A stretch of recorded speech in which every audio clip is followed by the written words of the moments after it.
Buenas tardes a todas, buenas noches a todas, todos, todes. No sé si nos escuchan, si alguien nos puede decir, porfa. Bienvenidas, tuvimos un pequeño percance con la conexión, pero por suerte lo logramos. Vamos a ver si nuestras compañeras pueden, ahí llega Noé, por suerte, ahí está Noé. Vamos a ver si se puede conectar también en un rato más Jimena Tejerina, pero vamos a ir empezando ya la conversación. Agradecemos muchísimo la presencia de Adriana Guzmán.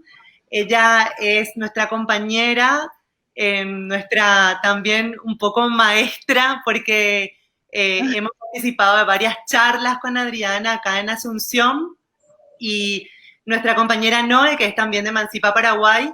En nombre del equipo de toda Emancipa Latinoamérica, damos la bienvenida a esta charla. Y entonces, bueno, arrancamos, Noé, cuando vos digas.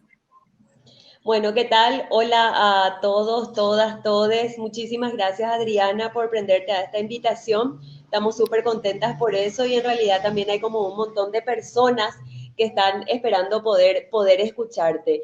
Y a modo de introducción, nosotras queríamos saber cómo, dónde, cuál fue el proceso, digamos, para poder hablar de esto que ustedes llaman feminismo comunitario antipatriarcal.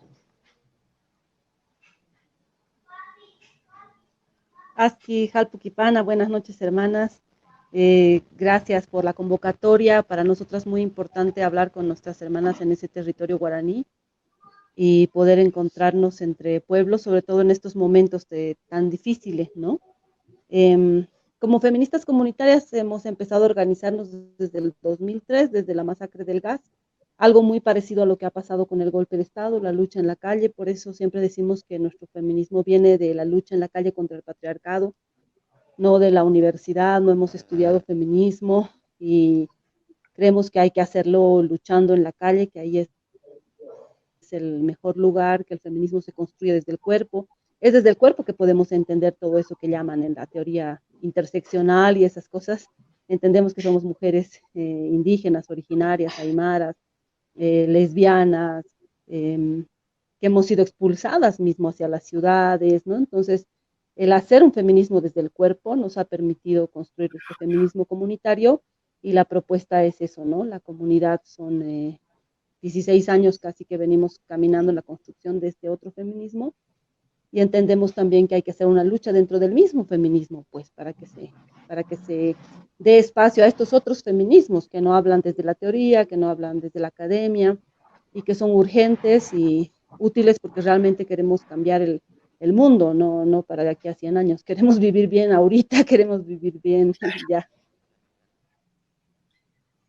Adri, y en ese sentido te pregunto, porque si bien es cierto que dicen que no es desde la academia, pero yo recuerdo en una charla que hablabas también sobre esto y mencionabas que al decir que no se viene desde la academia, no es que se está renegando de eso, digamos, las hijas de ustedes van, ustedes algunas fueron, es todo eso, pero lo que se hace es como un remarque en esa lucha de la calle y estar presente y de no tener como una relación verticalista, digamos.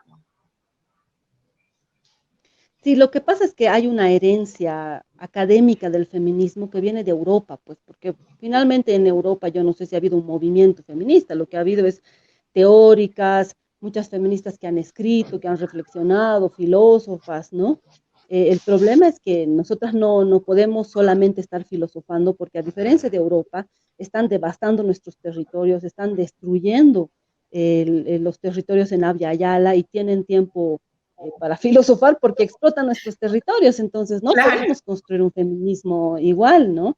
La academia, por supuesto, que aporta en la medida que las cosas que produce son útiles, porque muchas de las cosas que se producen en la academia no son útiles. Y además, lo más complejo a mí me parece es que la academia genera mucha soberbia, en las feministas incluso, que desde los libros o desde la comodidad de su cátedra juzgan los procesos como han juzgado el proceso boliviano, Y eso no aporta a la lucha, ¿no? Muchas hermanas creen que para ser feministas hay que estudiar primero y para nosotros hay que hacer feminismo todos los días, desde el cuerpo, no es que estamos descalificando la academia, ¿no? Tenemos hermanas que han contribuido también desde la academia, pero nos parece urgente cuestionarse, ¿no? Lo que ha pasado con la academia. Miren lo que ha pasado en Bolivia, la universidad ha sido parte del golpe de Estado, lo que ha pasado en Venezuela, lo que ha pasado en el Ecuador, lo que ha pasado en el Brasil, o sea, no estamos hablando solo de las teóricas, estamos hablando de la universidad como un instrumento del sistema patriarcal que reproduce racismo, explotación, desplazamiento.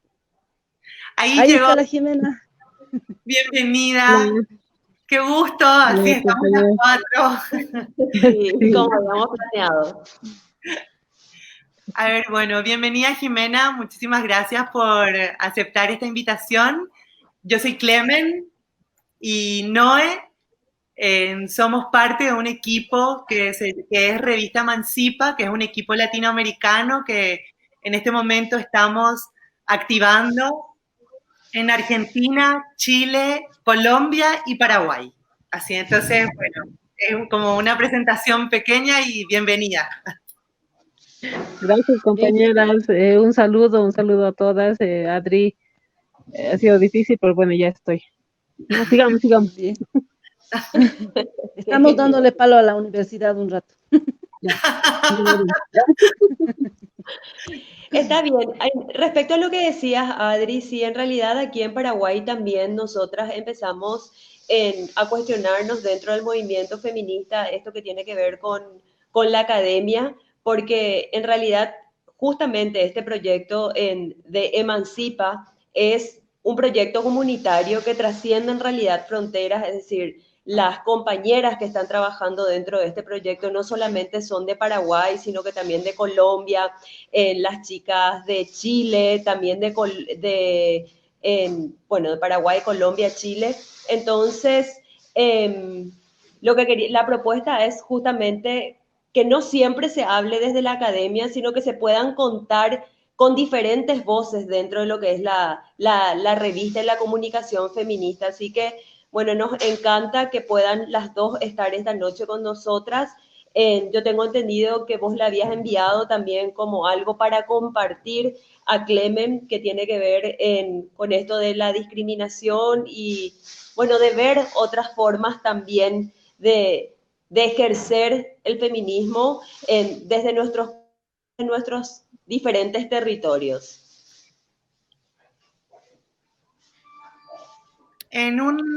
Entonces, no sé si les parece, en un ratito compartimos el material, pasamos a ver y después continuamos. ¿Les parece?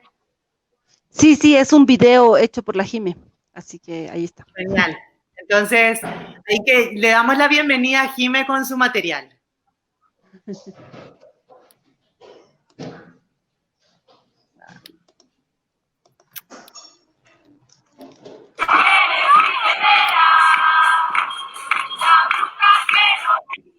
¿Se ve? No.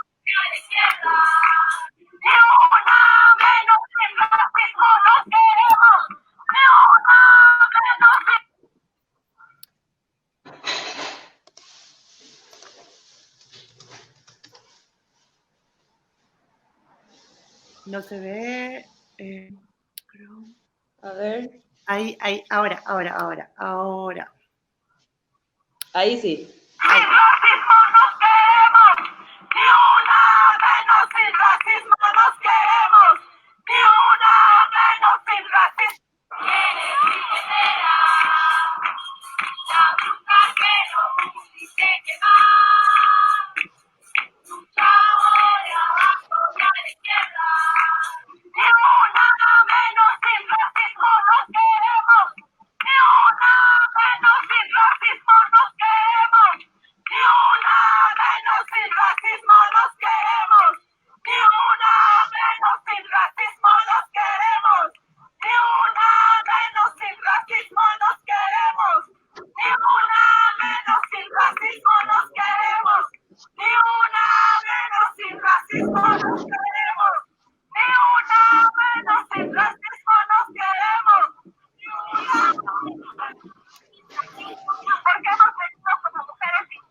dime, yo puedo ser tu gran amiga, incluso tu compañera de vida. Yo puedo ser tu gran aliada, la que aconseja y la que apaña. Yo puedo ser cualquiera de todas, depende de cómo tú me apodas. Pero no voy a ser la que obedece, porque mi cuerpo me pertenece. Yo decido de mi tiempo, como quiero y donde quiero. Independiente, yo en sí, independiente, decidí. Yo no camino detrás de ti, yo camino de la par de ti. Tú no me vas a humillar, tú no me vas a gritar. Tú no me vas a someter, tú no me vas a golpear, tú no me vas a denigrar, tú no me vas a obligar, tú no me vas a silenciar, tú no me vas a callar. No sumisa ni obediente, mujer fuerte, insistente, independiente y valiente, rompe la cadena de lo indiferente, no pasiva ni oprimida, mujer linda que da vida, emancipada en la autonomía, arriba derecha y alegría. A liberar.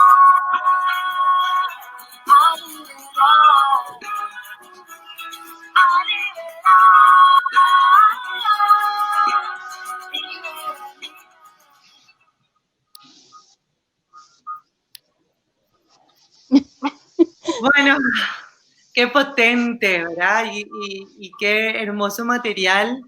Realmente tiene una fuerza y transmite una fuerza así emocionante. Fue ver y verle también a nuestras compañeras paraguayas. Ahí es así, da como, me da pirí, como se dice acá, que es como que se pone la piel de gallina. Y después de ver el material, quiero preguntarle a Jimena específicamente cómo, porque me parece muy fuerte esta denuncia que se hace acá, que tiene que ver con el racismo y la discriminación dentro del mismo movimiento. Tomando eso y también conectando un poco con las resistencias que se fueron dando más específicamente después de noviembre, o sea, sabemos que vienen ustedes en un proceso de muchísima violencia y discriminación también en el territorio. Después de noviembre, digo, después del golpe que se hizo en Bolivia, entonces me gustaría como conectar con eso, cómo se está dando ese proceso y que nos hables un poco de las resistencias que estás teniendo también en Potosí, que entiendo no se han, y ahí también voy, o sea, conecto golpe con COVID y cómo todo es siempre un elemento que, o sea, todo siempre ayuda como a profundizar las discriminaciones y las violencias sobre los cuerpos de las mujeres principalmente, en vez de aminorarlas, digamos. Siempre que hay un problema, las más perjudicadas son las mujeres, ¿verdad? Entonces, ¿cómo se van dando las resistencias en esos diferentes espacios y territorios con todas estas adversidades que tenemos como mujeres? Jimena, y antes de que empieces a responder el planteamiento de Clemen, quiero decirle a todas las personas que nos están viendo que pueden realizar también sus preguntas a través de la transmisión de Facebook, entonces posterior a las respuestas de nuestras compañeras para ir compartiendo también con ellas y que ellas puedan responderlas, aprovechar en este momento que las tenemos aquí en vivo. Eso. Bueno, sí ha sido, esa ha sido una experiencia interesante, ¿no? Porque ha sido la primera vez que personalmente había asistido a una marcha tan grande, tan diversa, pero con toda esta lógica racista bien marcada, ¿no? Como lo denunciaba Adriana, creo que es claro, ¿no? La denuncia que plantea Adriana ahí, hay cuerpos que han sido invisibilizados, y creo que no solamente en Argentina, sino es una lógica del feminismo, porque el feminismo tiene una lógica eurocentrada, ¿no? Y creo que ahí hemos hecho una reflexión como organización, que como feministas tenemos que plantearnos cuál es el feminismo que vamos a construir acá, porque nuestro feminismo tiene, o sea, no va a ser útil para nuestros pueblos si no reconocemos los 500 años que se nos han atravesado en nuestra memoria larga, ¿no? Entonces, creemos que es importante, ¿no? No es lo mismo ser feminista acá en Aviala a que ser una feminista en Europa, y nuestras luchas son absolutamente distintas, porque Europa termina siendo lo que es como potencia, como países desarrollados, tiene distintas condiciones por los 500 años, ¿no? Porque hace 500 años han venido, se han usufructuado todos nuestros recursos, nuestro pueblo ha trabajado para que ellos puedan tener una economía, su capitalismo que estaba naciendo, floreciendo, ha podido florecer con mucha más fuerza. Entonces creemos que es importante pensarnos ahí en esos términos, ¿no? En los términos de estos 500 años.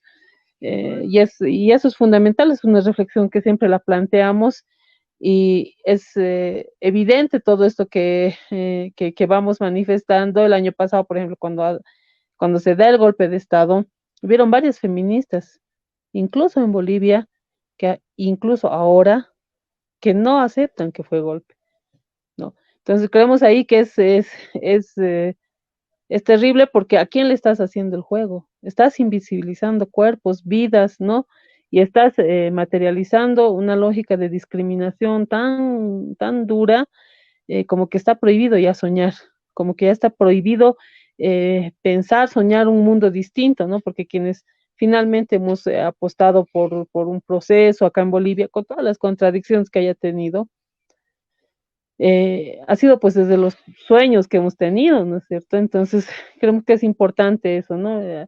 La lógica de discriminación racista que hoy se está materializando es decir que todos los del MAS son masistas, ¿no? Pero como que los del MAS fueran, no sé, como un partido liberal, como el MNR, o como cualquier otro partido. El MAS ha sido un instrumento de las organizaciones para llegar al poder, para poder desde ahí transformar las lógicas del poder, la redistribución, qué sé yo, ¿no? Entonces, ese es el tema, ¿no? O sea, que no hay una comprensión desde el feminismo, ¿no? Porque también ahí está pues su lógica eurocentrada, juzgan desde ese lugar, ¿no? No, nosotras, y lo planteamos, ¿no? No es lo mismo el MAS que un partido que tiene estructura, que tiene su líder. Si bien dentro del MAS ha habido esa pugna, también han habido organizaciones, ha habido un pueblo que ha sabido también plantearse dentro de esas contradicciones, ¿no? Entonces creo que es importante visibilizar eso. Y ahí está la pregunta: ¿quién le hace el juego? ¿A quién le está haciendo el juego el feminismo cuando está negando esta palabra? Lo que dice Rita Segato, María Galindo, la Silvia Federici, entonces, la Silvia Rivera, Cusicanqui, aquí en Bolivia, por ejemplo, ¿no? Que habla del ocheje, ¿no? Que el ocheje, por si acaso, es el mestizaje, es el mismo idioma que plantea, perdón, es el mismo discurso que plantea Carlos Mesa cuando estábamos discutiendo la identidad en términos de censo para saber cuántos nos reconocimos indígenas en ese territorio en el 2012. 2011, por ahí ha sido esta discusión, y Carlos Mesa saca un libro de Sirenas y Charangos para poner en discusión el mestizaje como una categoría política, ¿no? Siendo esta una categoría biológica, porque la identidad es política.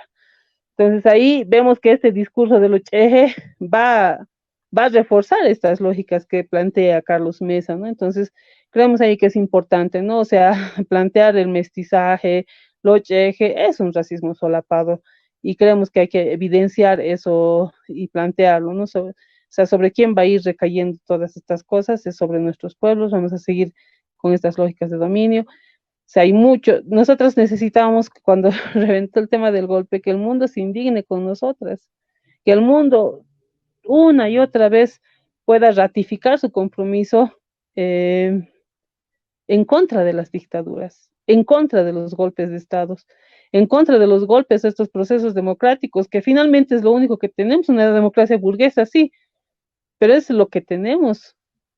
Y por lo menos buscábamos eso, ¿no? Que nos indignemos, que compartamos esa indignación. Y no hemos tenido no hemos tenido ese apoyo, ¿no? Y nosotras incluso hemos sido censuradas en algún momento por haber manifestado que era un golpe de Estado, por varias feministas, ¿no? Y eso es terrible, porque hay compañeras que han puesto el cuerpo, que han estado tan visibles en todo este tema, que han sido incluso perseguidas, ¿no? Y no ha habido ese acompañamiento, esa sororidad, digamos, ¿no? Por eso nosotros no hablamos de la sororidad, nosotros nos acuerpamos, nos abrazamos, porque no necesitamos una sororidad en esas lógicas, ¿no? De superioridad cómo se han dado en en este nuestro proceso boliviano fundamentalmente, ¿no? Eso, y es un desafío seguir discutiendo eso dentro del feminismo. Estamos desafiadas a seguir discutiéndolo. Finalmente, el colonialismo, el racismo son barreras patriarcales, le son funcionales al patriarcado y tenemos que seguir discutiendo y tenemos que seguir eh, viendo cómo vamos a romper estas lógicas, porque si no las rompemos, no las desestructuramos, eh, el sistema sigue siendo fuerte, pero también depende mucho de las compañeras que quieran romperlo, digamos, ¿no? Pero vamos a seguir en la lucha.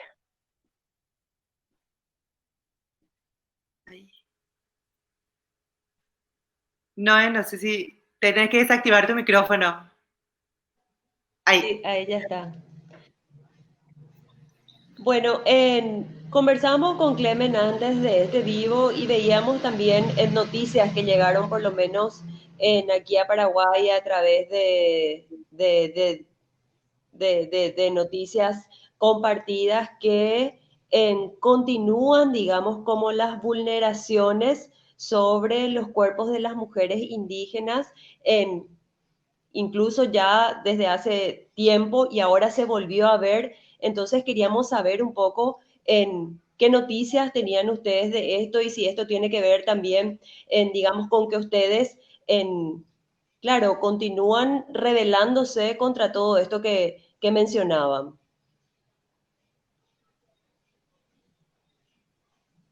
Adri. Sí. Eh, sí, lo que pasa es que el golpe continúa, ¿no? Y es importante también preguntarnos por qué nosotras seguimos haciendo la discusión dentro del feminismo, ¿no? En algún momento, en medio del golpe, con feministas que niegan el golpe, un golpe que se ha construido, como ustedes dicen, sobre las mujeres indígenas. Ha empezado con la humillación a las mujeres de pollera. Y si hay un feminismo que eso no puede ver, entonces, ¿para qué sirve, no? ¿Para qué sirve ser feminista? Nosotros nos hemos cuestionado mismo eso dentro del mismo golpe, ¿no? Que no sean capaces de ver, que no sean capaces de denunciar, que era lo que se necesitaba, poner el cuerpo y denunciar, ¿no? Y ahora sigue la represión, sigue la persecución y sigue siendo a mujeres indígenas, porque son las mujeres indígenas pues las que salen a protestar porque no hay comida, porque la cuarentena, claro, uno que tiene plata puede vivir en cuarentena toda su vida, ¿no? Pero la gente que vive del día a día, como la mayor parte de las mujeres que vendemos cosas, artesanías, comida, lo que fuera, no podemos pues vivir en cuarentena. Entonces sigue habiendo represión hacia ellas, pero principalmente sigue la persecución política. Las mujeres que se detienen, incluso por ese ciberpatrullaje, por circular información supuestamente que atenta contra la salud en las redes, etcétera, son mujeres vinculadas a las organizaciones sociales, supuestamente vinculadas al movimiento al socialismo, y son las que son perseguidas, detenidas, ¿no? Entonces el gobierno, de facto, mantiene su persecución, mantiene su represión, y por otro lado, mantiene una política de generar no solo miedo, sino fragmentación social, porque hay un cerco mediático en Bolivia, es decir, no hay información casi hacia afuera, pero además un cerco mediático en términos de que mienten permanentemente para decir que de las comunidades, de las organizaciones, de donde están saliendo las movilizaciones, de ahí se está distribuyendo el virus, ¿no? O sea, donde hay una movilización, ahí descubren 17, 20 casos de COVID. Ni siquiera hay pruebas, ni siquiera hay test para comprobar que hay personas ahí con COVID, con coronavirus, pero ellos plantean eso. Entonces, supuestamente el MAS quiere ir contagiando por el país el virus. Entonces, eso fortalece el racismo. Hay mucha gente que dice que, bueno, que el MAS quiere romper la cuarentena, que el MAS quiere generar convulsión para que el país muera de coronavirus. Entonces, es impresionante lo que está pasando, pero no solo es responsabilidad del gobierno de facto. También es responsabilidad de una sociedad que le hace el juego al racismo, incapaz de cuestionarse, ¿no? Y ahí están las izquierdas racistas coloniales, los feminismos racistas, ¿no? Incapaces de cuestionar lo que están reproduciendo. A ver, voy a leer unos mensajes. La verdad es que nos están escribiendo muchísimo.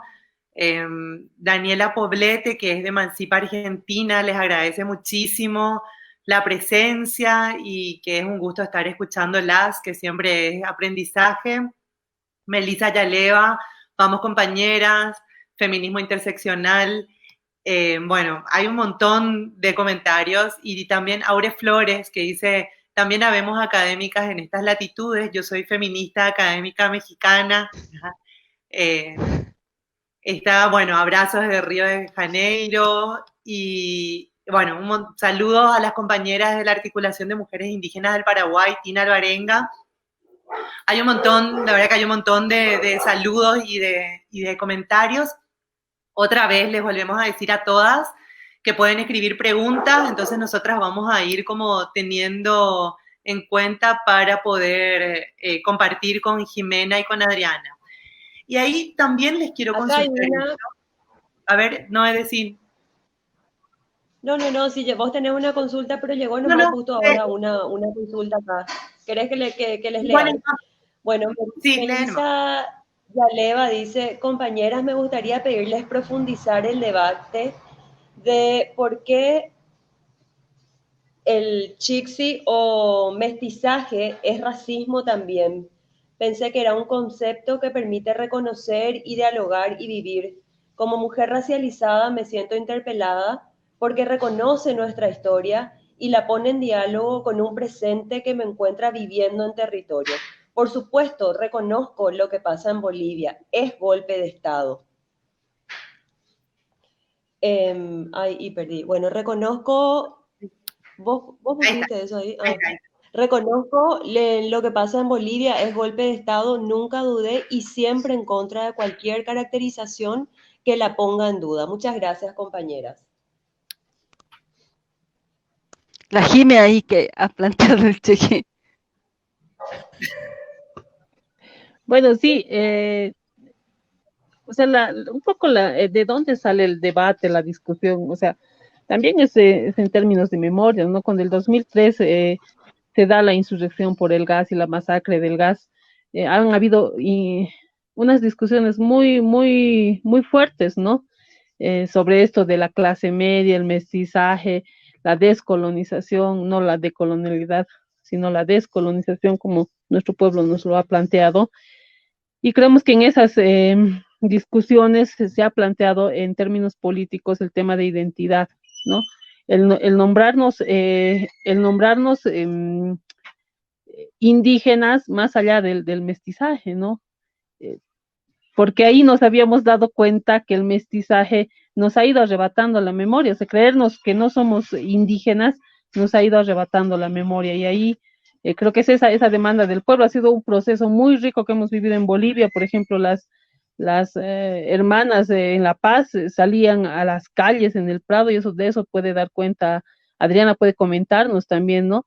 Ha sido un momento en el que creo que hemos tenido una explosión de identidad sentida, porque decíamos, recuerdo que era una cosa que decíamos en lo común, era, tanto en el alto la gente decía, ¿acaso nuestra vida no vale nada para que nos maten de esta forma? Y quienes nos sentíamos identificados y estábamos en otros territorios decíamos, ¿acaso no valen nada para que se los mate de esta forma? O sea, era como un poco interpelar tu cuerpo frente a un Estado que no te reconocía, siendo que tu cuerpo, tu memoria, tus ancestros, había estado históricamente en ese territorio, antes de la República, antes de que lleguen los Estados, ¿no? Y creo que ha sido esa irrupción, esa demanda de querer reconocernos como parte de este territorio y que dejen de tratarnos como si fuéramos inquilinos o recién llegados. Creo que esa ha sido una demanda inicial, pero en el transcurso se han ido realizando varias discusiones, y cuando ha habido una búsqueda de profundizar esta discusión de la identidad, creo que en el censo ahí se plantea de qué pueblos indígenas somos, y ahí toda esta lógica del mestizaje empieza a reaccionar en Bolivia, y dicen, pero yo soy boliviano, yo no soy indígena, yo soy boliviano, incluso el vicepresidente Álvaro García Linera plantea esa lógica, y él manifiesta claramente que había una bolivianidad a la que también tenía que representar ese censo. Y la discusión de nosotras, quienes estábamos reconociéndonos en ese territorio indígena, era, pero si ya estamos en el censo, que si ya los bolivianos están, ellos hacen el censo, O sea, es que nosotros nos reconozcamos en ese censo. Entonces, hubo una discusión ahí y ahí creemos que también hubo una complicidad teórica entre el vicepresidente y el hoy candidato Carlos Mesa, cuando él saca convenientemente ahí este libro de La Sirena y el Charango, que es un libro que habla absolutamente del mestizaje y le da una categoría política para hacer una negación de ese proceso identitario que se estaba viviendo en ese momento. Entonces ahí se incorpora este término de bolivianidad en el censo. Entonces, ¿qué te reconoces? ¿Te reconoces indígena o te reconoces boliviano? Y creemos que ahí por eso es un tema político, es un tema de identidad, ¿no? Y también es un reconocimiento de cómo se ha constituido la lógica del mestizaje en nuestro territorio.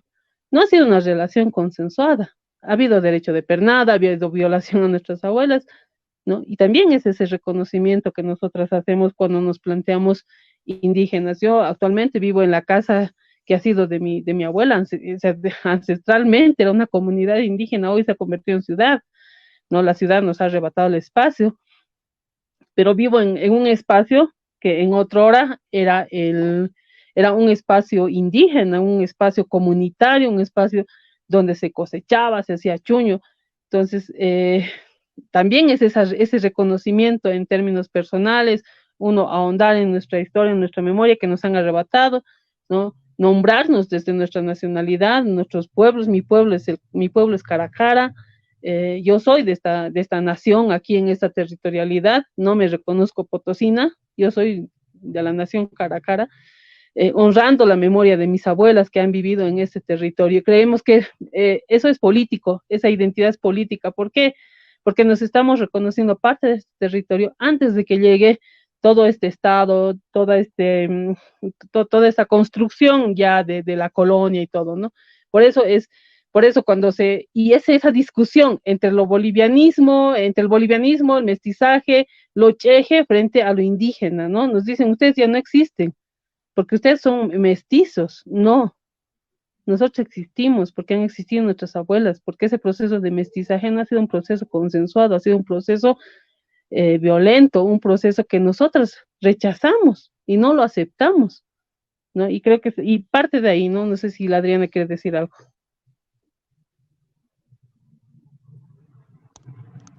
No, yo solo contar rápido una experiencia personal, ¿no? Hemos peleado para reconocernos como aymaras, como una responsabilidad política con nuestras abuelas, como dice la Jime, que han defendido estos territorios, ¿no? No podemos estar en el museo, entonces ahora todos somos chejes, los aymaras estarán en el museo, los quechos habrá que ir a verlos a los museos, ¿no? Entonces estas categorías teóricas atentan, ¿no? Hemos peleado porque nuestras guaguas, como decían, también lleguen a la universidad, entonces una pelea por reconocerse aymara, a pesar de que es el lugar de la incomodidad, del racismo, ¿no? Entonces peleas porque tus guaguas, tus hijas, tus hijos se reconozcan también, pues. Entonces va a la universidad y su profesora le dice que es cheje, y vuelve a decirte que es cheje. O sea, ¿te imaginas el atentado que hace contra tu lucha? No, pues que salga de la universidad, entonces, si la universidad va a atentar contra nuestros pueblos. Entonces, a mí, en mi experiencia personal, me ha pasado eso, porque mi hija va a la universidad, y en la universidad la Silvia Rivera es una autoridad, y el concepto cheje es una autoridad, para mí es un concepto de más individualista, ¿no? Que intenta resolver una crisis existencial entre quienes no quieren reconocerse, pues aymaras, porque no quieren vivir racismo, entonces más cómodo es ser mestizo, ser cheje o ser otra cosa. A ver, acá hay otra consulta que dice, saludos desde México, me gustaría que pudieran profundizar en el origen de la división entre los feminismos al respecto del golpe de Estado. Gracias, saludos, compas. No sé, ¿quién quiere tomar la palabra? Es de ustedes. Dale, Jimé. No, bueno, a ver, cuando creemos que cuando se da el golpe, todas las miradas terminan, y como dice la Adri, ¿no? Porque la Adri, cuando hace la denuncia, lo plantea claramente, ¿no? Y ahí yo creo que ella también tiene que plantear su palabra sobre ese tema. La Adri indica, es absolutamente falocéntrico porque todo el mundo está mirando al Evo y no está mirando al pueblo. Y era exactamente así. Entonces las feministas estaban mirando al Evo, pero no estaban mirando al pueblo que estaba detrás o que estaba a su lado, ¿no? Ha habido contradicciones y no vamos a negarlo. Nosotras hemos sido parte de las contradicciones, hemos luchado dentro, con las organizaciones, con las estructuras que querían convertir el MAS en partido, con las estructuras que querían refuncionalizar muchas lógicas patriarcales, coloniales, ¿no? Con todas estas lógicas que se querían refuncionalizar dentro, para seguir permaneciendo en el poder, ¿no? Y ha habido una lucha interna, pero cuando estalla el golpe, todo el mundo termina viendo al Evo y no mira, todas las luchas que se habían hecho internamente, las cosas que se habían conseguido, finalmente la capacidad de un pueblo para organizarse y para construir su propia historia de la forma que haya sido. Entonces creemos que ahí hay un tema bien falocéntrico del feminismo, ¿no? Porque ellas terminan destrozando al Evo, que el Evo se lo buscó, ¿no? Y ahí es como que, es como que cuando juzgas a la mujer golpeada, ¿no? Ella se lo buscó. No parecieran que parecía que estabas replicándose todas estas lógicas patriarcales de juzgamiento, de linchamiento, eh, sobre, eh, sobre este territorio, sobre nuestras organizaciones, sobre nuestro pueblo, que estábamos viviendo momentos terribles, ¿no? Ha habido mucha sangre, ha habido mucho dolor, mucho antes de que se concrete el golpe, ya hemos vivido escenas de horror y todos creo que sentíamos así en el aire que se venía el golpe y veíamos cómo todo lo que habíamos luchado, finalmente desde el gobierno se había impulsado una ley en contra del racismo, que era la 045, todas las discusiones con las que se había tributado al sistema de derechos humanos y todo eso, veíamos que se iba así como agua entre los dedos, porque en Cochabamba se estaba reprimiendo a nuestras compañeras, pasó lo que pasó con la alcaldesa, nuestras compañeras del trópico que salían a marchar y las golpeaban, las latigaban, las juntaban así como si fuera un rebaño y las sacaban de la ciudad. Todas estas confrontaciones, una organización de grupos paramilitares para enfrentar a mujeres y ancianos desarmados, muy doloroso, muy triste, ¿no? Y estábamos viendo ahí cómo era como las conquistas que se te van así entre los dedos, ¿no? Porque has luchado para que no haya racismo y estaban los motoqueros diciéndoles, indias de mierda, ¿a qué vienen? Habíamos luchado para que se acabe el machismo y estaban reproduciendo estas lógicas contra nuestras hermanas, mujeres, indígenas. Entonces, era muy, muy complejo, ¿no? Han sido días previos con yo creo que no solamente los días previos, ¿no? Sino todo el proceso que hemos vivido ha sido lleno de mucho odio, de mucho racismo por parte de la oposición y de los racistas que jamás han querido tener un indio gobernándolos, ¿no? Y es ahí, pues, solo se termina mirando al Evo, ¿no? El Evo que se fue, el Evo que se lo buscó, el Evo, pero no se vieron todas estas cosas, todas las luchas, ¿no? Y creo que ese es un tema muy, muy, muy fuerte, ¿no? Para nosotras, acá en Bolivia lo mismo, y es así como el sistema también te plantea las cosas y una se va haciendo cómplice del sistema, ¿no? Por ejemplo, hay muchas compañeras que son feministas, que son ambientalistas, que son animalistas, pero jamás van a poner los ojos en Potosí. Y en Potosí nosotros, quienes hemos crecido en Potosí, sabemos perfectamente que hemos crecido con altos índices de plomo en la sangre por los niveles de contaminación. Quienes vivimos en Potosí sabemos que hasta ahorita no se puede hacer una evaluación de calidad de aire porque los dueños de los minerales, que son los cooperativistas, no lo van a permitir y los empresarios de la minería no lo van a permitir. ¿Por qué? Porque hay que seguir explotando hasta donde ya no dé más. Las compañeras se mueren con cáncer, las casas, las calaminas se destrozan. Hay un montón de situaciones muy, muy jodidas acá en Potosí por el tema de la contaminación. Y eso no lo miran las feministas, ambientalistas, animalistas, ¿no? Han ido a pagar la chiquitanía, muy conveniente, ¿no? Hoy la chiquitanía sigue ardiendo y no hay nadie quien se indigne por este tema, ¿no? Ahí tenemos, creo que ese es un ejemplo claro de cómo el feminismo también le falta le falta pensar, repensarse, cuestionarse, ¿no? Y mirar más allá de los intereses que se plantean, no sé, en términos de clase, me imagino que debe ser más interesante apoyar a la chiquitanía que pensar en Potosí, digamos, ¿no? Eso. Ahí quiero consultarle a Adri si ella puede conversar un poco sobre el hecho de que cómo es posible que justamente con todo esto que relataba Jimena, de que hayan logrado en un tiempo corto, ¿verdad? Porque dos o tres periodos estuvo Evo, ¿verdad? Y en ese tiempo lograron la primera democracia paritaria de la región y creo que hasta del mundo, digamos, tenían paridad en todos los ámbitos, no solamente en el poder legislativo, sino que también en los gobiernos locales, en las organizaciones, y muchos avances en términos de derechos para las personas. ¿Y cómo es que se da este retroceso tan enorme? Y esto que relataba Jimena, cómo es que teniendo como tanta conciencia de derechos y tantas herramientas, que apenas hay un ataque, ¿verdad? Y el ataque se vuelve racial, así, y violentamente racial.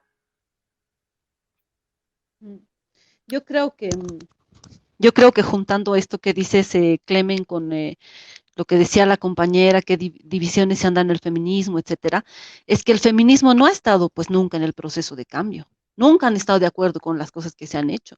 No es que las feministas han propuesto que el Estado sea plurinacional, el nacionalismo mata, el nacionalismo es genocida, ¿no? No pasa. ¿En qué lugar las feministas se han cuestionado el nacionalismo? En ningún lugar. Entonces, no han estado en el proceso de cambio, nunca han valorado las cosas que se han hecho, las discusiones que se han hecho sobre la autonomía indígena originaria, ¿no? Siempre han estado cuestionando, para ellas nunca era suficiente lo que se hacía, para ellas el problema siempre era que el Evo era un machista, ¿sí? Incapaces de ver en los 13 años lo que hacían los pueblos, las organizaciones, las discusiones, lo que tú dices, incapaces de ver. Entonces, ¿cómo viene un golpe y es capaz de arrasar con todo eso? Porque gran parte de la sociedad donde están también las feministas, la izquierda colonial, los intelectuales que al principio les gustaba el proceso, estudiaban, investigaban y después no les gustaba porque los indios no nos dejamos, porque no hemos hecho un proceso para que nos vengan a decir cómo se hace el Estado, entonces eso ya no les gusta, les gustan las indias y los indios mientras están calladitos, mientras se dejan investigar, mientras solo responden a sus preguntas, ¿no? Entonces ya no les ha gustado cómo era el proceso. Entonces esos derechos ya no eran valorados para ellos, porque ellos ya tenían pues esos derechos. A ellos nunca les han sacado de las plazas, a ellos nunca les han mirado con asco por la cara que tienen o por la ropa que visten. Entonces ellos se han hecho cómplices del golpe también, gran parte de la sociedad racista. ¿Cómo se puede arrasar con todo lo que hemos construido? Porque hay esta complicidad de la sociedad que con la bandera de la supuesta defensa de la democracia, como si la democracia serviría para algo, con esa bandera han generado las condiciones para el golpe, ¿no? Esa gente no valora la ley pues contra el racismo, por ejemplo, porque nunca ha estado problemas de racismo. No valora que la ley contra la violencia discuta sobre el patriarcado, que la violencia hacia las mujeres es estructural, que no es un problema privado, que es un problema público, que es un delito. Eso no les importa porque no han estado en la necesidad de salir por la ventana para salvar, además no están en la necesidad de salir por la ventana para salvar su vida, porque tienen otras condiciones de clase, económicas, seguramente tienen otra casa para irse, etcétera. No viven pues en las condiciones de quienes hemos discutido y hemos peleado por esas leyes, aunque no hayan sido suficientes, aunque no se hayan implementado del todo, pero hemos peleado pues por construir un país distinto. Quien venga a Bolivia sabe que es una cosa distinta de hace 15 años. Entonces, innegable lo que se ha hecho en el país, pero el racismo no es racional, pues. El racismo les gana a la razón, les gana a su teoría, les gana a su corazón, el racismo, y entonces no, todo lo que se estaba haciendo estaba mal y era mejor cualquier cosa, incluido el golpe, porque ahora, aunque reconozcan el golpe, lo hacen como hacernos un favor, ¿no? Hay golpe, como decía la Jimena, hay golpe, pero se lo han buscado, pues, porque el MAS era extractivista, porque estaban destruyendo los territorios, entonces si era todo eso, ¿para qué lo han sacado a Levo? Seguro que los empresarios estaban contentos con él. O sea, no tienen, ni siquiera es de sentido común lo que plantean, ¿no? Ahora, no creo que se haya arrasado con todo eso, Clemen, compañeras, hermanas, hay una resistencia. O sea, no es que nos vamos a quedar aquí sentadas y vamos a ver que se lleven todo lo que hemos hecho. O sea, son 13 años que le hemos puesto nuestra vida a esto. Ahorita estamos golpeadas, estamos rearticulándonos. Había sido tan difícil, ¿no? Ver que hay masacre, no, hace tantos años que no veíamos una masacre, pero eso no quiere decir que estamos paralizadas, ¿no? No vamos a dejar, es imposible pensar que vamos a dejar que cambien, que el Estado ya no sea plurinacional y que se quede el gobierno de facto, no. Vamos a salir a ponerlas el cuerpo otra vez y aprovecho para convocar al petardazo, cacerolazo otra vez el 31 de mayo con más fuerza, porque se tiene que ir el gobierno de facto. Si queremos vivir frente al coronavirus, si queremos que no haya violencia hacia las mujeres, porque imagínate la violencia hacia las mujeres queda doble, triplemente impune con un gobierno de facto. ¿Quién va a denunciar? No hay cómo, ni la policía llega si denuncia. Gracias, Adri. Siguiendo un poco también con las preguntas de las chicas que van compartiendo, Gabriela Schwarman, una compañera de Paraguay, pregunta, ¿es posible hacer feminismo antipatriarcal desde el Estado?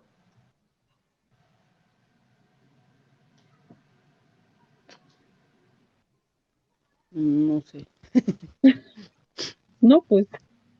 Desde el Estado, ¿no? O sea, el Estado, a ver, ¿qué cosas? Yo dos cosas que quiero decir que nos ha mostrado este golpe de Estado, ¿no? Primero, golpe al pueblo, porque esto ha sido un golpe al pueblo, hay que reconceptualizar los golpes de Estado. Esto no ha llegado directo a sacarlo al Evo. Primero ha habido humillación a las mujeres indígenas, el terror, los grupos paramilitares, etc. Es un golpe al pueblo. Es lo que hacen con Colombia, un permanente exterminio de los pueblos para mantenerlos desmovilizados, para mantener el terror, etc. Eso se ha hecho en Bolivia. Primero un golpe al pueblo, después ha sido el golpe de Estado, ¿no? Entonces, dos cosas hemos visto, que el feminismo es falocéntrico, porque no mira nada más, como decía la Jime, que todo empieza y termina en el Evo, o en el Camacho que quería el poder, o en el Mesa. O sea, de verdad hay hombres que son cómplices del sistema, sí, pero no todo empieza y termina en sus penes. De verdad que hay que tener una mirada mucho más estructural del sistema en estos territorios. Capaz en Europa servía esta mirada, pero aquí no sirve, porque no todo empieza ni termina en el Bolsonaro, por ejemplo, ¿no? No puedes analizar lo que pasa en el Brasil solo con el Bolsonaro. O sea, es una parte, el Estado es una parte, pero después están los pueblos, las resistencias, las luchas, las contradicciones, ¿no? Y la otra cosa que nos ha enseñado el golpe es que desde el Estado puede acompañar ciertas transformaciones, pero el Estado no hace la revolución, eso lo sabíamos. El Estado genera complicidades, porque el Estado es para los ricos también, es para los empresarios. Aquí en el Paraguay, en donde sea, el Estado gobierna para todos, entonces tiene que gobernar para los pobres y para los ricos. ¿Qué significa eso? Tiene que mantener a cada cual en su lugar. Entonces el Estado no puede ser feminista, para nosotras el Estado no puede ser menos, no puede ser antipatriarcal. Y mucho menos despatriarcalizar, ¿no?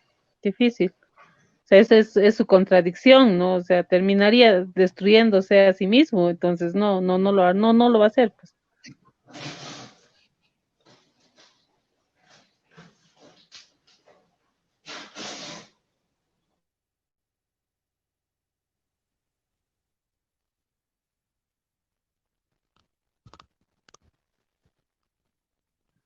Bueno, ahí voy a leer el mensaje de Casiana Gatica.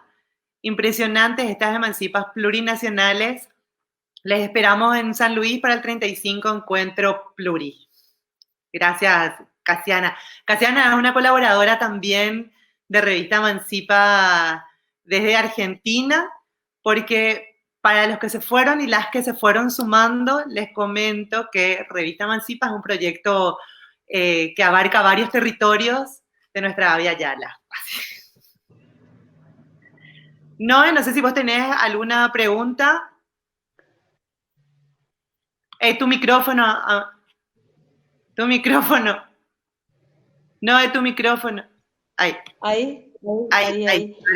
Bueno, en realidad estoy pensando en un montón de las cosas que las compañeras han planteado hoy. En escucharlas realmente es un privilegio y creo que nos interpela a cada una de las que estamos participando hoy acá. Yo les agradezco muchísimo en realidad que se hayan prendido a este encuentro, porque en realidad es así como un golpe de agua porque en realidad nosotras venimos haciendo feminismo y pensamos que lo hacemos desde muchos lugares, pero en realidad nos faltan un montón de cosas para ir profundizando, para ir pensándolas, porque claro, o sea, asumo que mi feminismo es desde el privilegio, entonces ir pensando un poco también en todas esas cosas en que ustedes están planteando hoy, así que bueno, más que preguntar, agradecerles en realidad por hablar hoy con nosotras, porque bueno, además un montón de seguidoras que nos están acompañando también esta noche y básicamente eso. No sé si las compañeras tienen como más tiempo, nosotras no nos queríamos extender tanto para no robarles tanto tiempo, ya estamos llegando casi a las 1 hora bueno, y eso. Yo tengo una última pregunta, así,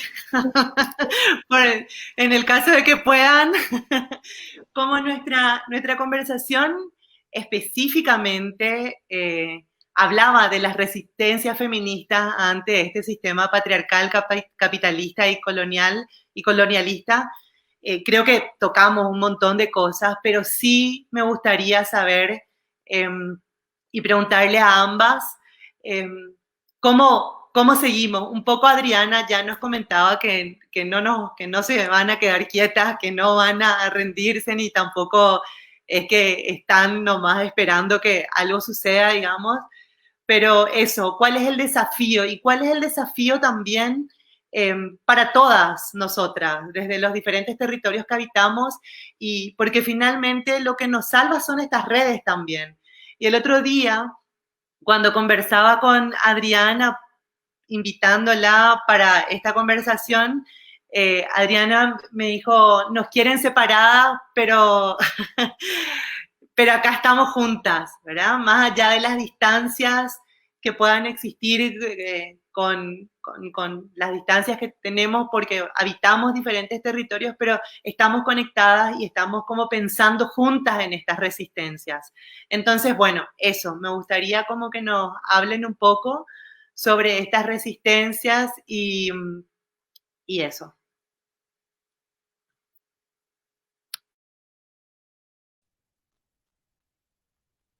Jimé, ¿quieres empezar? Oh. Y podemos sumar ahí, hay una pregunta sobre los privilegios también, cómo nos cuestionamos nuestros privilegios.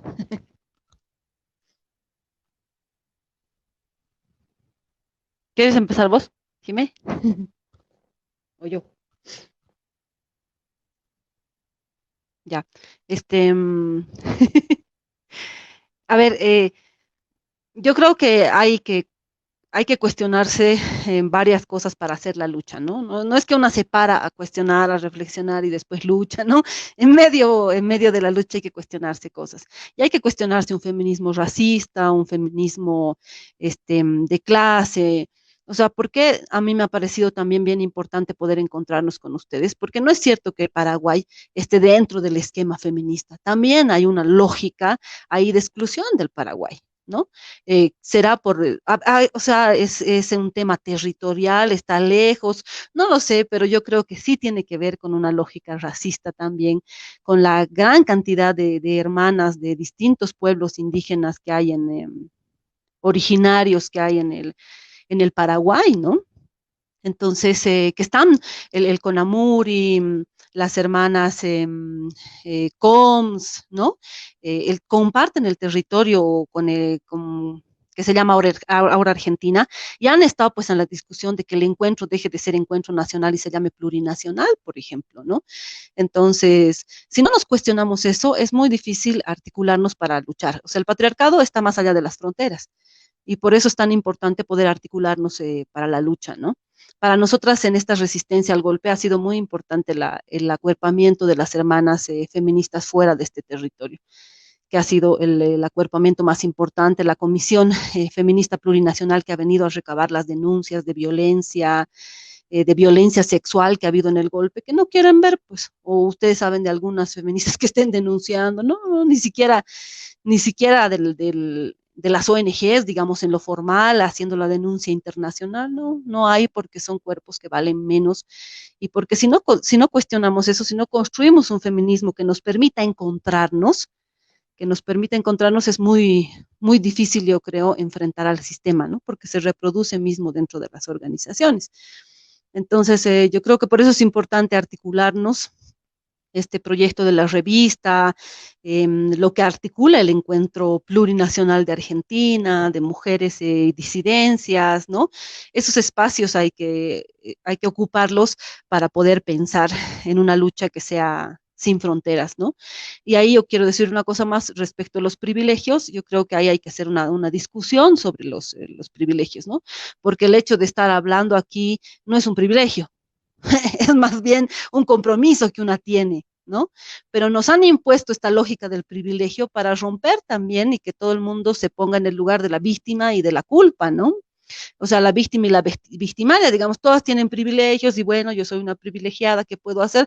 No, o sea, los privilegios se construyen sobre las opresiones. Yo no oprimo a nadie, no estoy en este lugar por haber oprimido a nadie, no estoy explotando a nadie que me esté pagando para estar aquí, yo no tengo privilegios.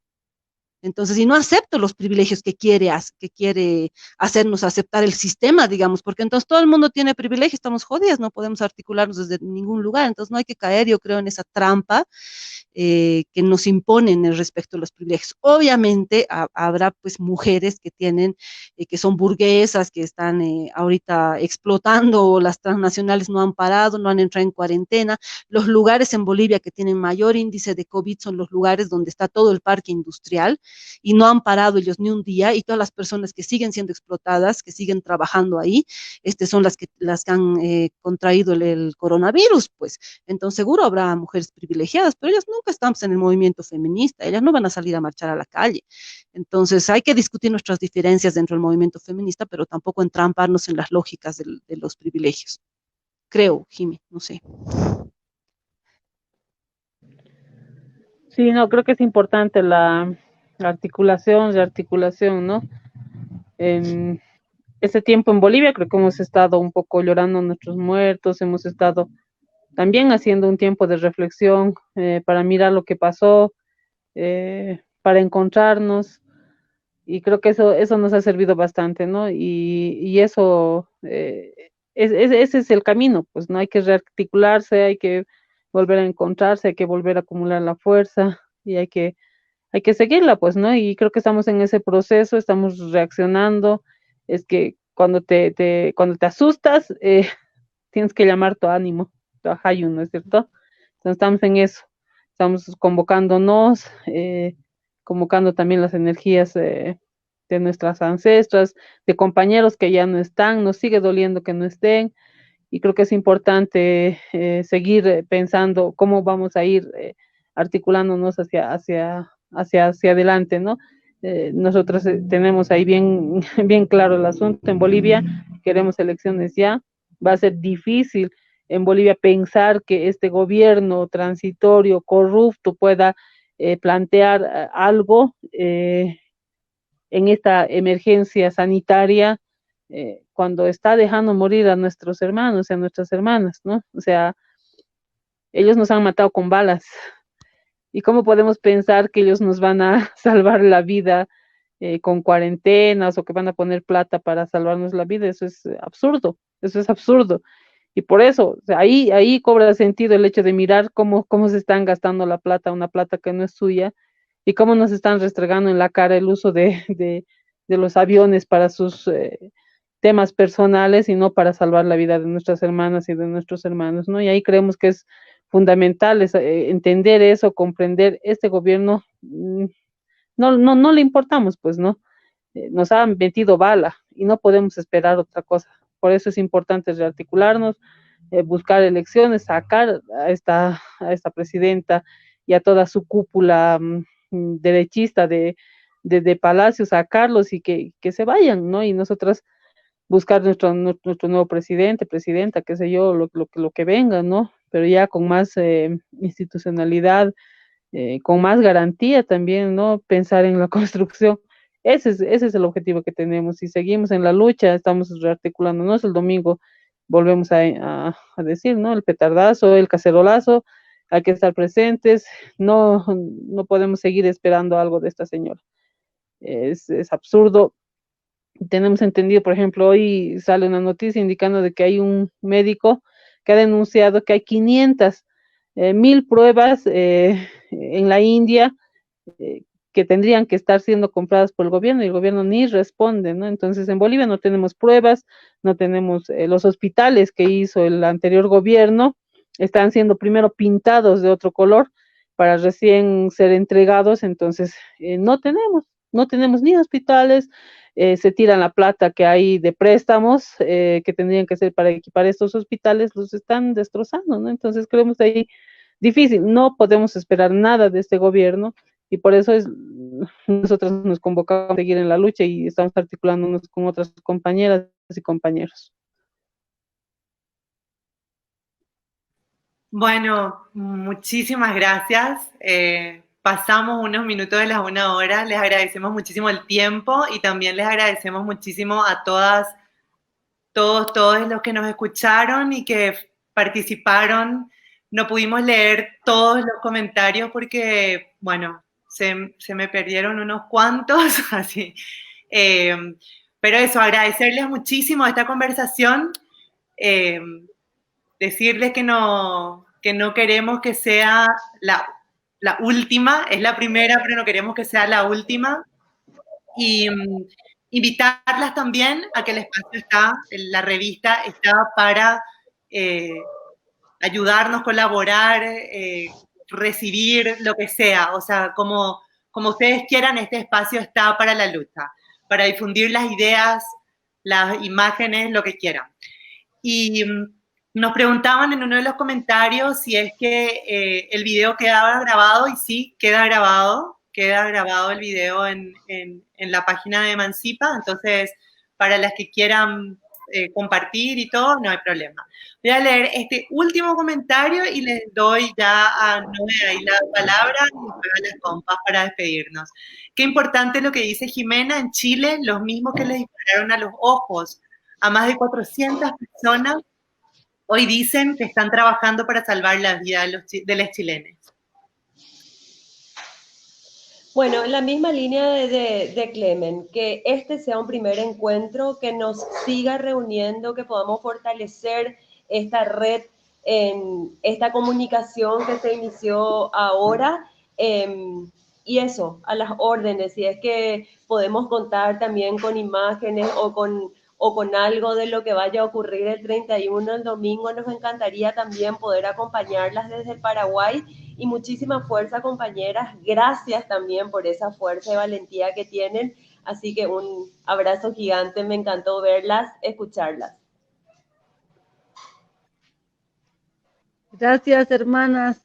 Yo quiero pedirles que nos acompañen, sí, el 31, y que esto que decía la Jimena, que hay que recuperar la fuerza, el ajayu, la camasa, porque un golpe es pues duro, te asusta, estamos asustadas, y no solo aquí, ¿no? Con estar tan cerca de la muerte que nos plantea el coronavirus todo el tiempo, el miedo se impone, ¿no? Entonces que nos acompañen en este tiempo también, convocando y agradeciendo a la Pacha, convocando a las abuelas en los distintos territorios para que nos ayuden a recuperar, a llamar el ánimo, como decimos aquí, a recuperarnos del susto, en el mundo, no solo aquí, a recuperar la fuerza, la sabiduría de las ancestras. Vamos a estar haciendo una mesita también aquí el domingo para una ceremonia para poder recuperar esta fuerza que está faltando. Gracias, hermanas, gracias, Gracias, Jimé. hermanas, gracias, Adri. Creemos que es importante, ¿no? O sea, de aquí en adelante empezar a articularnos, a mirarnos más. En Aviala estamos resistiendo, ¿no? Y estamos resistiendo todos en nuestras casas. Pero no solo en nuestras casas, sino en nuestros países, y no estamos buscando la articulación territorial. Finalmente, la lucha que estamos haciendo tanto en Chile, en Brasil, en Colombia, en Ecuador, es contra un sistema, ¿no? que tiene distintas manifestaciones capitalistas, coloniales, patriarcales. Estamos luchando contra ese sistema y tenemos que articular nuestras luchas, tenemos que encontrarnos en la indignación, en la rabia, y creemos ahí que es importante también que nos acompañen este domingo, que nos manden su fuerza, su energía, a todas las compañeras que nos están acompañando ahora en la discusión. Hay que recuperarnos, hay que salir del susto y hay que tomar fuerza, hay que sanar. Cuando uno se enferma de la Hayu, es que está enfermo, ¿no? Y hay que sanarnos, hay que sanar el corazón que sigue llorando y hay que tomar más fuerza. Allá, hermanas, un saludo desde aquí, desde Potosí. Esperemos que esta no sea la primera vez. Jalala. Eso seguro, no va a ser la primera vez. Chao, compas. Gracias.